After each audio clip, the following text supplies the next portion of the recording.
Битолското обвинителство вложи жалба во врска со одлуката на Битолскиот суд, со која се предвидува двајца од 8 осумничени за истрагата во врска со злоупотреба со јавните набавки во РЕК Битола да одат во куќен притвор.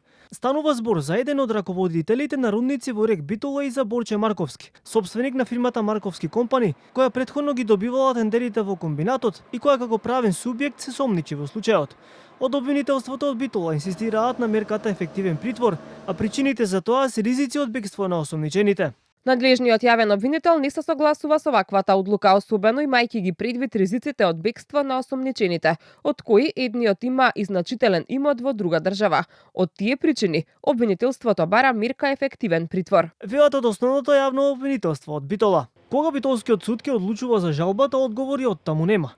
Исто како што нема образложение зошто не го прифатиле првичниот предлог на обвинителството за одредување на притвор.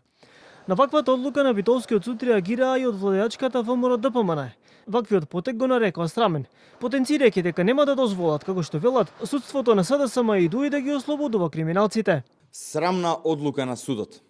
Газдата на Марковски компани со стотици милиони местени тендери во РЕК, наместо во затворски притвор, доби куќен притвор. Газдата на Марковски компани е фатен инфлагранти како испумпува пари од РЕК, со документи и докази е заштитен од судот на СДС и ДУИ. Газдата на Марковски компани мора да каже каде завршија милиони евра од тендерите, дали крајна дестинација биле фирми на заеви во Бугарија и Дубај, дали со тие пари е финансирана СДС и дали со тие пари се купувани други бизниси на заеви. Според досегашните информации, бизнисменот Борче Марковски, поранешниот директор на РЕК Битола Пеце Матевски и уште 6 други поранешни раководители во РЕК се осумничени за злоупотреби на тендер во 2023 година, вреден 100 милиони денари или 1,6 милиони евра.